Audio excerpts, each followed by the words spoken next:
أعوذ بالله من الشيطان الرجيم. بسم الله الرحمن الرحيم. ياسين والقرآن الحكيم إنك لمن المرسلين على صراط مستقيم تنزيل العزيز الرحيم لتنذر قوما ما أنذر آباؤهم فهم غافلون. لقد حق القول على أكثرهم فهم لا يؤمنون. إنا جعلنا في أعناقهم أغلالا فهي إلى الأذقان فهم مقمحون. وجعلنا من بين أيديهم سدا ومن خلفهم سدا فأغشيناهم فهم لا يبصرون. صدق اللہ العظیم. لفظی ترجمہ. بسم اللہ، ہم شروع کرتے ہیں اس سورت کو اللہ کے نام کی مدد سے. بسم اللہ، ہم شروع کرتے ہیں سورہ یاسین کو اللہ کے نام کی برکت سے. الرحمن جو عام مہربان ہے اس دنیا میں سب پر، الرحیم جو خاص مہربان ہے آخرت میں صرف مومنوں پر، مسلمانوں پر. یاسین، اللہ ہی اس کی مراد کو بہتر جانتے ہیں. والقرآن، اور قسم ہے قرآن کی، الحکیم جو حکمت والی کتاب ہے. انکا، بے شک آپ، لمن المرسلین رسولوں میں سے ہیں. علی صراط، آپ راستے پر ہیں، مستقیم سیدھے. تنزیلا، یہ قرآن نازل کیا ہوا ہے، العزیز اس اللہ کی طرف سے جو غالب ہے، الرحیم جو رحمت والے ہیں، مہربان ہیں.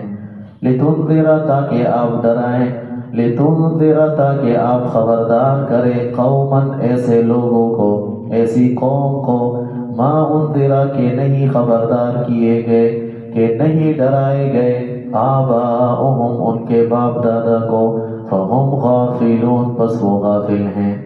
لقد حق، تحقیق ثابت ہو گئی ہے، القول بات اللہ تعالی کی، علی اکثرہم ان میں سے اکثر لوگوں پر، فہم لا یؤمنون پس وہ ایمان نہ لائیں گے. انا، بے شک ہم نے، جعلنا ڈال دیے ہیں، فی اعناقہم ان کی گردنوں میں، اغلالا توق، فہی الی الاذقان پس وہ پہنچ گئے ہیں ٹھوڑیوں تک، فہم مقمحون پس وہ اوپر کو سر اٹھائے ہوئے ہیں. وجعلنا، اور بنا دیے ہم نے، من بین ایدیہم ان کے سامنے، سدن ایک دیوار، ومن خلفہم اور ان کے پیچھے بھی ہم نے بنا دی، سدن ایک دیوار. فاغشیناہم پھر ہم نے ان کو ڈانپ دیا، فہم لا یبصرون پس وہ نہیں دیکھتے.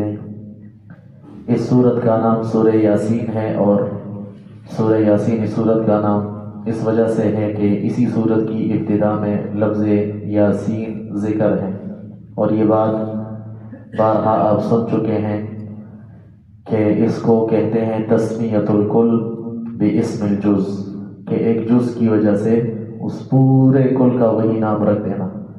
اور اس کی مثالیں بھی میں نے آپ سے عرض کر دی تھی، مختلف جگہ پر آپ کو بتائی جاتی ہیں.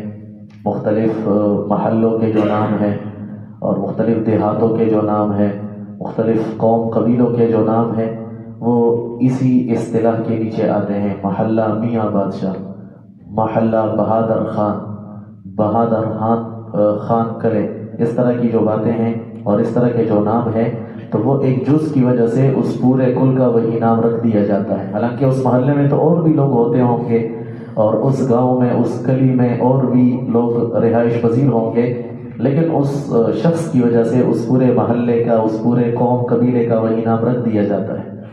تو یہ صورتوں کے جتنے نام ہیں یہ اسی طرح ہیں کہ صورت میں اس کے علاوہ بھی تو الفاظ ہیں، اس کے علاوہ بھی واقعات ہیں اور اس کے علاوہ بھی احکامات ہیں، لیکن صورتوں کے نام وہ کسی ایک جز کی وجہ سے رکھ دیے جاتے ہیں۔ سورہ یاسین ترتیب نزول میں 41 نمبر پر ہے۔ جب یہ سورہ یاسین نازل ہو رہی تھی تو اس سے پہلے 40 صورتیں قرآن کریم کی نازل ہو چکی تھی، اور ہمارے سامنے جو قرآن کریم کا نسخہ ہے، مصحف ہے، تو اس میں یہ 36ویں نمبر پر ہے۔ سورہ یاسین سے پہلے 35 صورتیں وہ گزر چکی ہیں، اور الحمدللہ اللہ تعالیٰ نے خیر و عافیت کے ساتھ ہمیں یاسین تک پہنچا دیا، جس کا ہمیں انتظار تھا، اور بچپن سے الحمدللہ سورہ یاسین ہم پڑھتے ہیں، اور مسلمانوں میں ایک اس کا اہتمام ہوتا ہے۔ سورہ یاسین آپ دیکھتے ہیں مسجدوں میں علیحدہ بھی پرنٹڈ مل جاتی ہے، رکھی بھی ہوتی ہے، اور سورہ یاسین اس کو ابتدائے دن اور آغاز دن اور دن کی شروعات میں لوگ پڑھتے ہیں، ہم بھی پڑھتے ہیں، اور اہتمام بھی ہونا چاہیے۔ تو سورہ یاسین الحمدللہ ابھی ہم شروع کرنے والے ہیں، بلکہ شروع کر چکے ہیں۔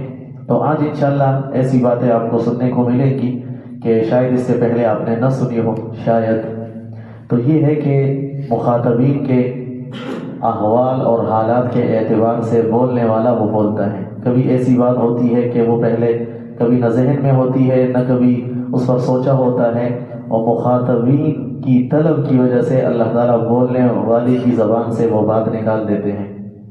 سورہ یاسین کا ماقبل سورہ فاطر سے ربط، تعلق، مناسبت اور رشتہ کچھ یوں ہے کہ وہاں پر اگر آپ نے غور کیا ہو تو اللہ تعالیٰ نے دلائل عقلیہ کو بیان کیا، یعنی وہ دلائل جو انسان کو عقل میں سمجھ آ سکتے ہیں، اگر تھوڑی سی غور و فکر کر لے تو وہ انسان اللہ تعالیٰ کی وحدانیت تک پہنچ سکتا ہے، اللہ تعالیٰ کی وحدانیت کا اقرار وہ کرے گا۔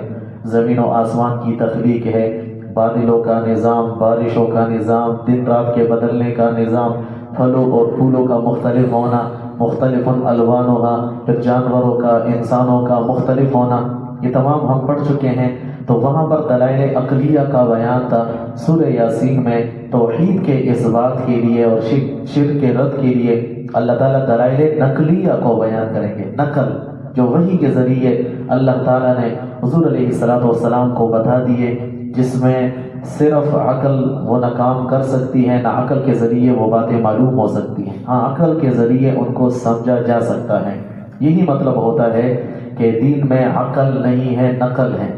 عقل کا مطلب عقل نہیں ہے، اس کا مطلب ہرگز یہ نہیں ہوتا کہ بالکل عقل کے ذریعے نہ اس میں غور و فکر کیا جائے، نہ سوچا جائے، نہ سمجھا جائے۔ مطلب یہ ہے کہ وحی کے مقابلے میں عقلی بات کو ترجیح نہ دو، اس طرح شیطان نے کیا کہ انا خیر منہ، میں تو آدم سے بہتر ہوں۔ کہ اگر آگ کو آپ زمین پر رکھ دیں اوپر کی طرف اٹھتی ہے، اور مٹی کو اگر اوپر آپ رکھیں گے چھوڑیں گے تو وہ زمین کی طرف آئے گی۔ یہ ہے کہ دین میں نقل ہے، عقل نہیں ہے۔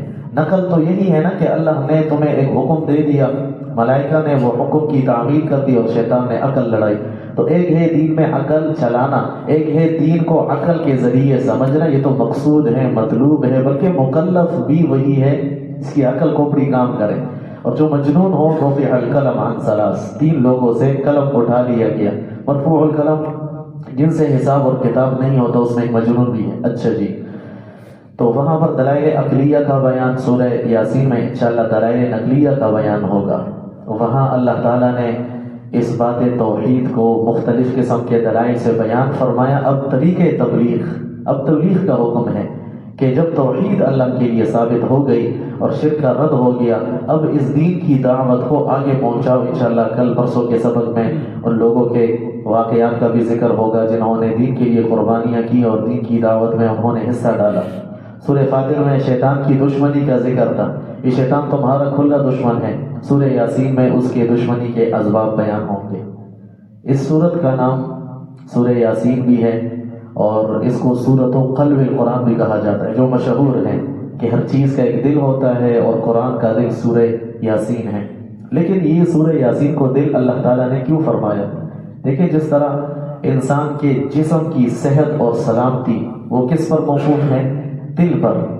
اور یہ کمال ہے اللہ تعالیٰ کے نبی کے کلمات۔ آپ دیکھیے کہ اللہ تعالیٰ نے جو کلمہ ارشاد فرمایا، ان فی الجسد لمضغہ، کہ جسم میں، باڈی میں ایک ٹکڑا ہے، ایک لوتڑا ہے، ایک حصہ ہے، اذا صلحت صلح الجسد کلہ، اگر وہ ٹھیک چل رہا ہو سارے جسم کا نظام ٹھیک چلے گا۔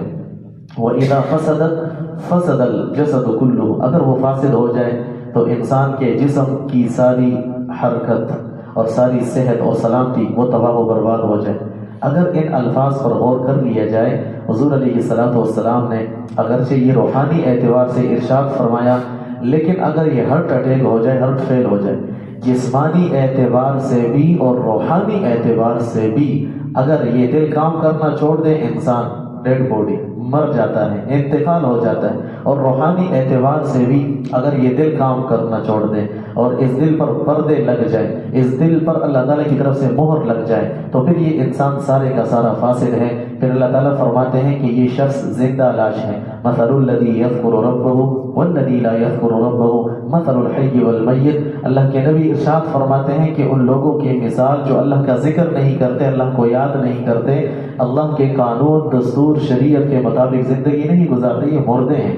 اور اللہ تعالیٰ فرماتے ہیں اب یہ انسانیت کی فہرست سے نکل کر جانوروں کے فہرست میں داخل ہو گئے، بلکہ جانوروں سے بدتر ہے۔ تو جس طرح اس دل کی صحت پر جسم کی صحت اور سلامتی موقوف ہے، عقائد میں عقیدہ آخرت کی حیثیت دل کی ہے۔ عقائد میں عقیدہ توحید بھی ہے، رسالت بھی ہے اور آخرت بھی ہے، مرنے کے بعد کی زندگی۔ اس نقطے پر آپ غور کرنا کہ قرآن کریم میں سورہ یاسین کو قرآن کریم کا دل کیوں ارشاد فرمایا۔ یہ بات تو ہم بچپن سے سنتے چلے آ رہے ہیں، لیکن شاید ہی ہمیں یہ معلوم ہو کہ اس کو قرآن کریم کا دل کیوں ارشاد فرمایا۔ وہ جو پہلی بات میں نے آپ سے عرض کی کہ دل کی سلامتی پر جسم کی سلامتی اور صحت موقوف ہے۔ عقائد جو اصولی ہیں، عقیدہ توحید ہے، رسالت ہے اور عقیدہ آخرت ہے، قیامت ہے۔ عقیدہ آخرت اگر درست ہو تو انسان کے سارے عقائد درست ہوں۔ عقیدہ آخرت پر جس کو جتنا یقین ہوگا اور اللہ کے سامنے پیش ہونے پر جس کو جتنا اعتماد ہوگا، یقین ہوگا، اور اللہ کے سامنے روبرو کھڑے ہو کر سوالات اور جوابات پر جس کا کامل اعتماد ہوگا، تو وہ شخص اپنی زندگی صحیح گزارے گا۔ اس کا عقیدہ توحید بھی درست ہوگا، اس کا عقیدہ رسالت بھی درست ہوگا، اس کے عبادات بھی درست ہوں گے، اس کے اخلاق بھی درست ہوں گے، اس کے معاملات بھی درست ہوں گے، اس کی معاشرت بھی درست ہوگی۔ وہ حقوق اللہ کے ادائیگی میں بھی چست اور چوبند ہوگا اور حقوق العباد کی ادائیگی میں بھی کوتاہی سے بچے گا۔ چونکہ جس کو یہ یقین ہو کہ میرا آڈٹ ہونا ہے، لیکن دنیاوی اعتبار سے اگر کسی شخص کو یہ یقین ہو کہ میں آل ان آل ہوں، مجھ سے کوئی پوچھنے والا نہیں، اس طرح عام آپ دیکھتے ہیں وہ کرپشن کرے، وہ ملکی خزانے کو اپنے مفاد کے لیے استعمال کرے، سرکاری گاڑی کو وہ اپنی ضروریات کے لیے استعمال کرے، حالانکہ اس کو پتہ ہے کہ لوگ ویڈیو بھی بنائیں گے اور پکچرز بھی لیں گے کہ یہ مری ناران اور کاغان میں گھوم رہا ہے، پھر رہا ہے، لیکن گاڑی سرکاری استعمال ہو رہی ہے۔ ایک تو یہ ہے کہ سرکار نے اجازت دی ہے، وہ الگ بات ہے، لیکن دوسری یہ ہے کہ سرکار نے اگر اس گاڑی کو آپ کے دفتر کے آنے اور جانے کے لیے دیا ہوا ہے یا دفتری کام کے استعمال کے لیے دیا ہوا ہے، تو شریعت کے اعتبار سے یہ درست ہی نہیں کہ وہ گاڑی وہاں پر گھوم رہی ہو، پھر رہی ہو، اور پھر پیٹرول بھی حکومت کا استعمال۔ اچھا، اگر کسی کو یہ یقین ہے کہ مجھ سے کوئی پوچھنے والا ہی نہیں ہے، اس کی ویڈیو بنے، اس کی پکچرز بنے، بس رات گئی بات گئی، تو وہ بے دڑک بے دریغ قومی خزانے کو استعمال کرتا ہے۔ لیکن جس کو یہ یقین ہو کہ میرے اوپر بھی ایک ہے اور وہ بڑا عادل ہے، مخلص ہے اور پوچھنے والا ہے، تو کیا خیال ہے یا ریٹائرمنٹ کے موقع پر مجھ سے پوچھا جائے گا، کیا آپ کی رائے ہے کہ وہ ایک ایک روپیہ جہاں پر خرچ بھی کرنا ہے وہاں پر بھی وہ احتیاط کریں گے؟ ایسے لوگوں کو ہم نے دیکھا ہے، بھئی یہاں پر ضرورت ہے آپ خرچ کریں، سرکاری پیسہ ہے، بچوں کا پیسہ ہے، بچوں پر لگ جائے، وہ ڈرتے ہیں، کچھ ڈرپوک بھی ہوتے ہیں، وہ ڈرتے ہیں اس بات سے کہ بھی میں ریٹائر ہوں گا تو مجھے حساب کتاب دینا پڑے گا۔ تو عقیدہ آخرت اسی کا نام ہے کہ میرا آڈٹ ہونا ہے، ذرے ذرے کا حساب دینا ہے۔ فَمَن يَعْمَلْ مِثْقَالَ ذَرَّةٍ خَيْرًا يَرَهُ وَمَن يَعْمَلْ مِثْقَالَ ذَرَّةٍ شَرًّا يَرَهُ۔ لمحے لمحے کا حساب ہوگا۔ تو جس کو اس عقیدے پر جتنا یقین ہوگا، کیا خیال ہے، اس کے باقی معاملات بھی سیٹ چلیں گے۔ لیکن جس کو آخرت پر، قبر کی زندگی پر، حشر پر، میزان ترازو پر، پل صراط پر یقین ہی نہیں، اس کی زندگی تباہ و برباد ہے۔ تو اس سورہ یاسین میں قیامت کے احوال کو اللہ تعالیٰ نے بار بار بیان فرمایا ہے۔ اس سورہ یاسین میں اللہ تعالیٰ نے قبر کے احوال کو بار بار ارشاد فرمایا ہے۔ حشر کی باتیں بار بار ارشاد فرمائی ہے۔ سورہ یاسین میں چونکہ موت کے بعد کی زندگی کا تذکرہ زیادہ ہے، اس وجہ سے سورہ یاسین کو قلب القرآن کہا جاتا ہے۔ سمجھ آئی یہ بات؟ سورہ یاسین کو یہ جو قرآن کریم کا دل کہا جاتا ہے، آج کے درس میں اگر یہ بات بھی سیکھ لی جائے تو یہ بہت بڑی بات ہے کہ قرآن کریم کا دل کیوں کہا جاتا ہے۔ تو پہلی بات آپ نے مثال سے اس کو سمجھانی ہے کہ دل کام کرے تو باقی اعضاء وہ کام کریں گے، لیکن اگر دل کام کرنا چھوڑ دیں، ہاتھ بھی ٹھیک ہو، پیر بھی ٹھیک ہو، اس میں کوئی مسئلہ نہ ہو، تو انسان کسی کام کا نہیں رہتا۔ سورہ یاسین میں اللہ تعالیٰ نے آخرت کی باتوں کو ذکر کیا ہے۔ آخرت کے عقیدے پر جس کو جتنا یقین ہوگا اس کے باقی اعمال بھی درست ہوں گے۔ اس طرح دل ٹھیک ہو تو باقی اعمال بھی ٹھیک ہوں گے، باقی اعضاء بھی ٹھیک ہوں گے۔ اس طرح سورہ یاسین پر اگر کامل اعتماد ہے سورہ یاسین کے مضامین پر، تو انسان کا جو باقی دین ہے وہ بھی درست ہوتا ہے۔ اسی سے آپ کو یہ بات بھی سمجھ آئے گی کہ یہ جو کہا جاتا ہے فضائل میں کہ جو دن کے آغاز میں، دن کی ابتدا میں سورہ یاسین کو پڑھ لے گا اس کے حاجات کو اللہ تعالیٰ پورا فرماتے ہیں۔ لیکن میں سوچ رہا تھا، یہ بڑا مشکل سوال بھی تھا میرے لیے، لیکن الحمدللہ اس کا جواب میں نے تحقیق کے بعد معلوم کر لیا۔ آپ کے ساتھ میں ابھی اس کو شیئر کرتا ہوں کہ ہم تو یاسین پڑھتے ہیں، لیکن ایک کاروبار والا جب تجارت شروع کرتا ہے اس کو نقصان بھی ہو جاتا ہے۔ یاسین پڑھا ہوا شخص جب گھر میں جاتا ہے، گھر میں کوئی حادثہ بھی ہو جاتا ہے۔ یاسین جس نے پڑھا ہوا ہے وہ راستے میں جاتا ہے، گاڑی کو حادثہ بھی ہو جاتا ہے۔ یاسین جس نے پڑھا ہوا ہے تو دن بھر کی جو حاجتیں ہیں وہ کبھی پوری نہیں ہوتی۔ کبھی آپ نے غور کیا ہے؟ اللہ سچے ہیں، اللہ کا کلام سچا ہے، اللہ کے نبی سچے ہیں، اللہ کے نبی کی باتیں سچی ہیں، احادیث سچے، اور اللہ کے نبی کا کلام، اللہ کے نبی کے افعال سچے ہیں۔ پھر اس حدیث کا مطلب کیا ہے؟ یہ جو بات میں نے شروع میں عرض کر دی کہ ہم تو صرف سمجھتے ہیں، اور آج کا مسلمان یہ سمجھتا ہے کہ سورہ یاسین کو صرف پڑھنا ہے اور میرا بیڑا پار ہو جائے گا۔ لیکن قرآن کریم کے نزول کا صرف یہ مقصد ہرگز نہیں ہے کہ اس کو ساری زندگی پڑھا جائے، بلکہ پڑھنے والے بھی کم ہیں۔ تو یہ جو ہمارا ذہن بن گیا ہے کہ صرف سورہ یاسین کو پڑھ لو آپ مصیبت پروف بن جاؤ گے، آزمائشیں امتحانات آپ پر نہیں آئیں گے، اور آپ جس چیز کو ہاتھ لگائیں گے سونا بن جائے گا۔ تو یہ کب ہوگا؟ جب سورہ یاسین کے مضامین پر عمل کریں گے۔ سورہ یاسین میں عقید آخرت ہے، جس کو آڈٹ اور جس کو محاسبے کا یقین ہوگا، اس کے سارے کام اللہ کی مرضی کے مطابق ہوں گے۔ جب سارے کام اللہ کی مرضی کے مطابق ہوں گے، یہ اللہ کا ولی بن جائے گا، یہ اللہ کا دوست بن جائے گا۔ اسی کو علامہ اقبال نے فرمایا، خودی کو کر بلند اتنا کہ ہر تقدیر سے پہلے خدا بندے سے خود پوچھے بتا تیری رضا کے۔ حاجات تب پوری ہوں گی جب اس کے مضامین پر عمل ہوگا، وگرنہ اگر یہ پڑھا جائے یاسین، وہ پڑھی جائے، عمل اس کے خلاف ہو، تو ایسی یاسین تو پڑھنے والے پر لعنت کرتی ہے۔ رب قارئ للقرآن والقرآن یلعنہ، بہت سارے قرآن پڑھنے والے ایسے ہیں کہ قرآن ان پر لعنت کرتا ہے۔ کیوں؟ قرآن کریم میں اللہ تعالیٰ فرماتے ہیں کہ اللہ جھوٹوں سے محبت نہیں کرتے، جھوٹوں کو پسند نہیں کرتے، اور وعدہ خلافی کرنے والوں کو اللہ تعالیٰ پسند نہیں کرتے۔ اور پھر یہی انسان وعدہ خلافی کرے، یہی انسان جھوٹ بولے، تو یہ قرآن تو اس کے حق میں شفاعت اور گواہی کیا دے گا؟ یہ قرآن تو اس کو لعنت کرتا ہے۔ تو یہ ایک بات ہوئی کہ یہ جو حاجات کا پورا ہونا ہے یہ کب ہے؟ جب اس کے مضامین پر عمل کیا جائے، جب اس کے مضامین کو زندہ کیا جائے، جو اس میں اللہ نے فرمایا ہے جس کو یہ یقین ہو کہ کل میرے ذرے ذرے کا حساب مجھ سے لیا جائے گا، وہ تو ہر ایک کے حقوق ادا کرے گا، وہ تو وقت کا ولی ہوگا۔ تو اصل مقصد یہ ہے کہ یاسین کو، لیکن یہ تو ہم اجمی ہیں نا، یہ تو صحابہ کرام تھے، یاسین کو پڑھتے تھے تو ان کو ترجمہ بھی آتا تھا، اور دن کے آغاز اور دن کی ابتدا میں، دن کی شروعات میں جب اس کو پڑھتے تھے اور اس میں سارا کچھ دیکھتے تھے، اور قیامت کے احوال بار بار آ رہے ہیں، وَامْتَازُوا الْيَوْمَ أَيُّهَا الْمُجْرِمُونَ، اے مجرموں تم الگ ہو جاؤ۔ اب یہ جرم کرے گا جس کو یہ یقین ہو کہ کل قیامت کے دن اللہ تعالیٰ گناہگاروں کو، مجرموں کو، نافرمانوں کو الگ کر دیں گے، سارا دن گزر جائے گا، یہ نافرمانی کے قریب نہیں جائے گا۔ تو جب یہ نافرمانی نہیں کرے گا، یہ متقی پرہیزگار بن جائے گا، یہ اللہ کا ولی بن جائے گا۔ وَمَن يَتَّقِ اللَّهَ يَجْعَل لَّهُ مَخْرَجًا، اور جو تقوی اختیار کرے گا اللہ تعالیٰ اس کے لیے راستے کھول دیں گے۔ یہ ہے حاجات کا پورا ہونا۔ سمجھ میں آئی بات کہ صرف سورہ یاسین کے الفاظ کو پڑھ لینا کافی نہیں، لیکن اس کا ہرگز مطلب یہ نہیں کہ سورہ یاسین کو پڑھنے کا کوئی فائدہ نہیں۔ ایک وہ شخص ہے some thing is better than nothing والا قاعدہ تو ہر جگہ بہرحال چلے گا، یہ عام کلام کی طرح نہیں ہے۔ میں کسی سے اچھی بات کہتا ہوں اس کو اچھی لگتی ہے، بری بات کہتا ہوں تو اس کو غصہ آتا ہے۔ تو کلام میں تاثیر ہے، یعنی پھر تو رب العالمین کا کلام ہے تو اس میں تاثیر ہے۔ فیہ شفاء للناس، ظاہری بھی، باطنی بھی، روحانی بھی، جسمانی بھی اس میں شفا ہے۔ لیکن قرآن کریم کے نزول کا صرف اور صرف مقصد تلاوت قرآن نہیں۔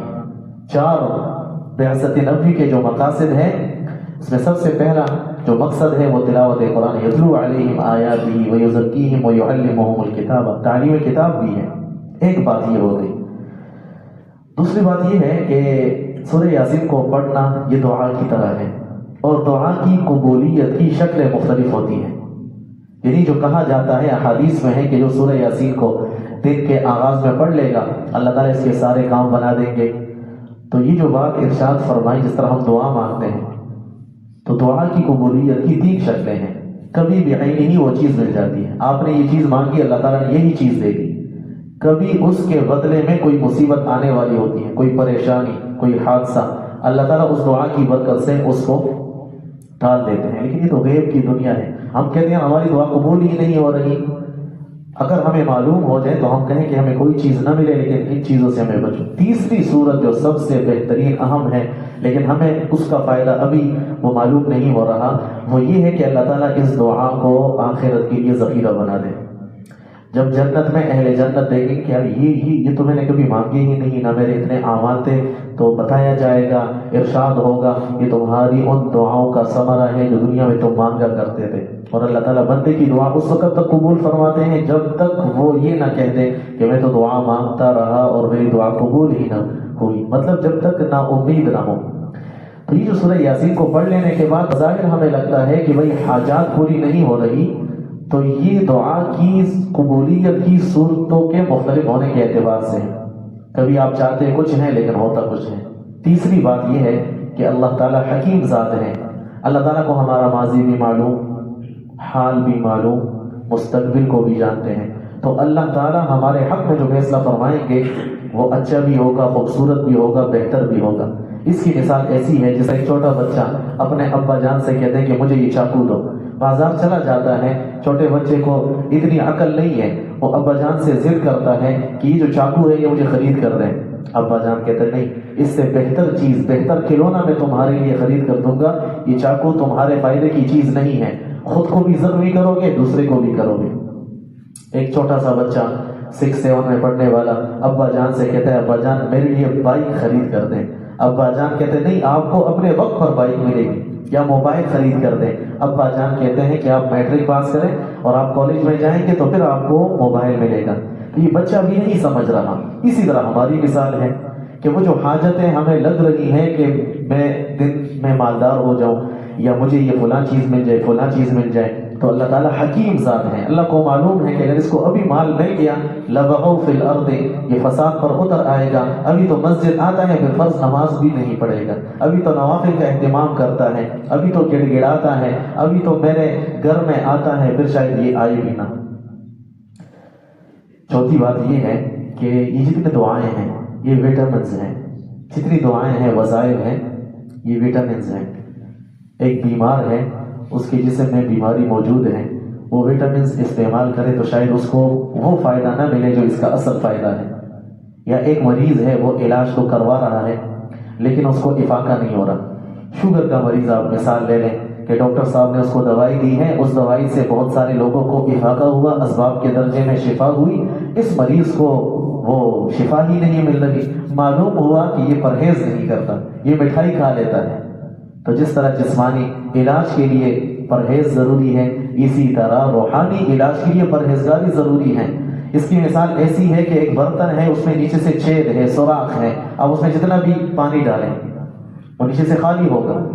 تو حاجات ہماری پوری ہونے کو ہوتی ہے لیکن ہمارے گناہوں کی وجہ سے وہ حاجات رک جاتی ہیں۔ ان العبد لیحرم الرزق بذنب یصیبہ، فرمایا کہ بندہ اپنے گناہوں کی وجہ سے رزق سے محروم ہو جاتا ہے۔ یہ اتنی زیادہ جو تشریح ہوئی، وضاحت ہوئی، یہ صرف اس بات کی وجہ سے کہ کہیں خدا نخواستہ ہمیں احادیث مبارکہ پر شک نہ ہو، اور یہ جتنا مضمون میں نے بیان کیا یہ سارا مضمون آپ نے یاد رکھنا ہے اور مرتے دم تک یاد رکھنا ہے. اور جتنی ایسی دعائیں ہیں جس میں اللہ تعالیٰ کے نبی فرماتے ہیں کہ تم اگر اس دعا کو پڑھ لو گے تمہارا یہ کام ہو جائے گا، اس دعا کو پڑھ لو گے تو موت کے علاوہ تمہیں کچھ نہیں ہوگا، پھر بھی ہو جاتا ہے. ایک تو وہ بات جو ناگہانی آفات کے حوالے سے میں نے عرض کی تھی کہ بسم اللہ الذی لا یضر مع اسمہ شیء فی الارض ولا فی السماء، یہ اگر پڑھ لے گا تو اس شخص کو کوئی تکلیف، مصیبت، آفت، پریشانی پیش نہیں آئے گی، لیکن یہ ناگہانی ہے. اگر کوئی شخص یہ پڑھ کے شف کر لے گا اور سوئچ میں ہاتھ ڈالے گا مر جائے گا. اسباب کے درجے میں اگر وقت پورا ہو مر جائے گا ورنہ کرنٹ تو ملے گا. ایسا نہیں ہو سکتا کہ یہ دعا ہم پڑھ لیں اور ہم کرنٹ سے بالکل پروف ہو جائیں. یہ اس لیے نہیں ہے، بلکہ یہ آپ پڑھیں گے آپ کو پتہ ہی نہیں ہے کہ آنے والے حالات میں کیا ہوتا ہے. اللہ تعالیٰ اس دعا کی برکت سے ان چیزوں سے آپ کی حفاظت فرمائیں گے. اور اگر پھر بھی آپ کو کوئی تکلیف پہنچی تو مطلب پرہیزگاری میں کمی ہے، مطلب علاج صحیح طریقے سے نہیں ہو رہا، یا یہ دعا آپ کے دوسرے حوادثات سے بچاؤ کا ذریعہ بن گئی، یا پھر یہ دعا جنت میں آپ کے لیے ذخیرہ بن گئی. تو یہ مضمون آپ کو سمجھ میں آیا. اس وجہ سے حضور علیہ السلام نے ارشاد فرمایا کہ یہ سورت اتنی قیمتی سورت ہے کہ آدم علیہ السلام کی پیدائش سے پہلے 2000 سال پہلے، آدم علیہ السلام کی پیدائش سے بھی 2000 سال پہلے اللہ تعالیٰ نے فرشتوں کو یہ سورت پڑھ کر سنائی، اور تم اپنے مردوں کے سامنے بھی اس سورت کو پڑھا کرو. تو وہ پڑھنے کا مقصد یہ ہے کہ اس میں آخرت کے احوال اور اللہ کے سامنے جواب دہی اور اللہ کے سامنے کھڑے ہونے کا تصور اور وہ عقیدہ موجود ہے. لیکن عرب اس کو پڑھتے ہیں، سنتے ہیں تو سمجھتے ہیں. اب ہماری طرح کا بندہ تو اس کو یاد بھی کرے اور اس کا ترجمہ بھی سمجھے کہ جب مردے کے سامنے اس کو پڑھا جاتا ہے تو اس کا ترجمہ، اس کی تشریحات، اس کے مفاہیم اس کے ذہن میں آتے ہیں تو وہ کلمہ پڑھ لیتا ہے.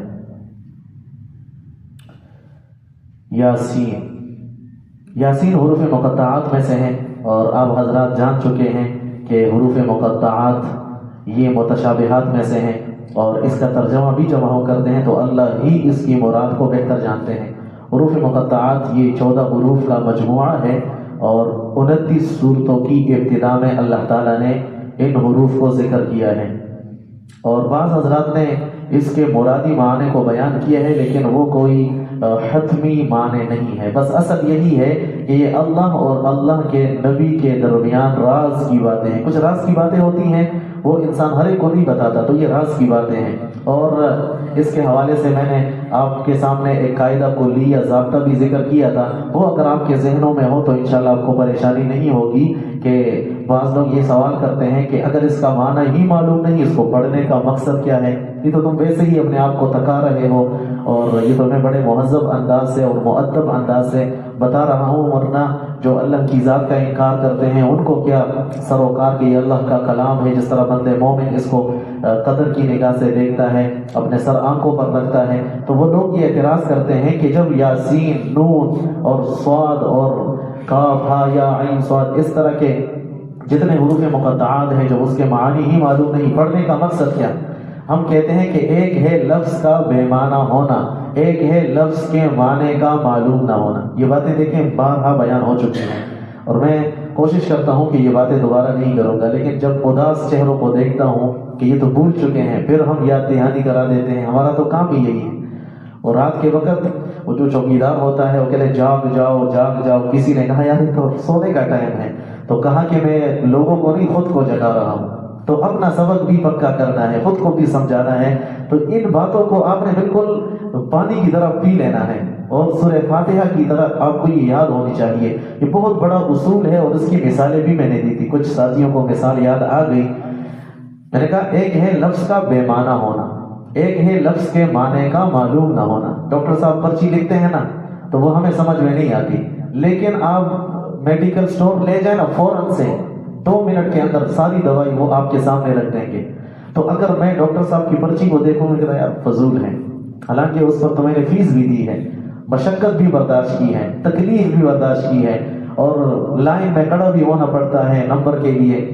تو دیکھیں اس ڈاکٹر کی پرچی کا مطلب ہوتا ہے، لیکن ہمیں معلوم نہیں ہوتا. اب مجھے معلوم نہیں، میں اس کو فضول کہوں تو یہ میری غلطی ہے. تو ڈاکٹر کی پرچی کا مطلب ہوتا ہے لیکن ہمیں معلوم نہیں، حروف مقطعات کے مطلب ہے، معنی ہے، لیکن ہمیں معلوم نہیں۔ تو ایک ہے لفظ کا بغیر معنی والا ہونا، اور ایک ہے لفظ کا معنی کا معلوم نہ ہونا۔ تو معنی کا معلوم نہ ہونا یہ الگ بات ہے، اور بے معنی ہونا یہ الگ بات ہے۔ تو یہ حروف مقطعات 14 قسم کے حروف ہیں، اور یہ 29 صورتوں کی ابتدا میں آتے ہیں۔ کبھی یہ ایک ایک آتے ہیں، اس طرح صاد ہے، نون ہے، کبھی یہ دو دو آتے ہیں، یاسین ہے، حامیم ہے، کبھی یہ تین تین آتے ہیں، الف لام میم ہے، اور الف لام را ہے، کبھی یہ چار چار آتے ہیں، الف لام میم را، الف لام میم صاد، اور کبھی یہ پانچ آتے ہیں، کاف ہا یا عین صاد۔ ٹھیک ہے، تو یہ 5 حروف مقطعات اللہ تعالیٰ ذکر کرتے ہیں، اور اس سے مقصود قرآن کفار کو عاجز کرنا بھی ہے۔ کفار کہتے تھے کہ یہ قرآن کریم تو محمد صلی اللہ علیہ وسلم نے اپنی طرف سے بنا لیا ہے۔ اللہ تعالیٰ نے ان کو چیلنج کیا کہ قرآن کریم انہی حروف سے مل کر بنا ہے، الف سے لے کر یا تک 29 حروف ہیں، تمہارے سامنے ہیں، تم فصاحت اور بلاغت کے دعوے دار ہو، شعر و شاعری میں ماہر ہو، عربی کو جانتے ہو، عربی کو سمجھتے ہو، عربی بولتے ہو، اور عربی میں تم ماہرین سمجھے جاتے ہو، چلو تم بھی بنا کر لے آؤ، فَأْتُوا بِمِثْلِ هَذَا الْقُرْآنِ، اس وقت جتنا قرآن نازل ہوا تھا لے کر آؤ۔ عاجز ہو گئے، فَأْتُوا بِعَشْرِ سُوَرٍ مِثْلِهِ، 10 صورتیں قرآن کریم کی طرح لے آؤ۔ عاجز ہو گئے، فَأْتُوا بِسُورَةٍ مِّن مِثْلِهِ، ایک چھوٹی سورت 3 آیتوں کی، سورۃ العصر ہے، کوثر ہے، سورۃ النصر ہے، بنا کر لا۔ عاجز، آج تک نہ لے سکیں۔ اور دوسرا، اس میں ہمارا اور آپ کا امتحان بھی ہے کہ عالم چاہتا ہے، اور درس قرآن میں بیٹھنے والا وہ چاہتا ہے کہ مجھے قرآن کریم کی ہر آیت کا مطلب معلوم ہو۔ اللہ تعالیٰ نے فرمایا وَفَوْقَ كُلِّ ذِي عِلْمٍ عَلِيمٍ، اور ہر جاننے والے کے اوپر ایک جاننے والا ہے۔ وَمَا أُوتِيتُم مِّنَ الْعِلْمِ إِلَّا قَلِيلًا، اور تمہیں جو دیا گیا ہے بڑا تھوڑا سا ہے، تو اس وجہ سے تم اس پر اکتفا کر لو، اور آج ہم اسی پر اکتفا کرتے ہیں۔ انشاءاللہ زندگی رہی تو کل اس کو انشاءاللہ پورا کریں گے، وگرنہ اس میں اور بھی بہت ساری باتیں ہیں۔ میں چاہتا ہوں کہ سورہ یاسین کو ہم اور بھی اچھے انداز میں پڑھیں، تاکہ جو باتیں ہیں وہ ہمارے سامنے آئے، اور اس کو قلب القرآن کہا گیا ہے، تو جس طرح دل کی اہمیت ہے اس طرح ہم اس سورت کو اور بھی اہمیت سے پڑھیں، سنیں، سمجھیں، آگے اس کو ہم پھیلانے والے، سمجھانے والے بنیں۔ تو ساتھی کوشش کرے کہ اس میں کسی قسم کی کوئی چھٹی نہ ہو، اور انشاءاللہ اس کو توجہ سے، دھیان سے اور جاگ کر ہم سنیں۔ ٹھیک ہے، جاگ کر سننا ضروری ہے۔ اللہ تعالیٰ عمل کرنے کی توفیق عطا فرمائے۔ صدق اللہ العظیم، سبحان اللہ بحمدہ، سبحانک اللہم وبحمدک، اشہد ان لا الہ الا انت، نستغفرک ونتوب الیک۔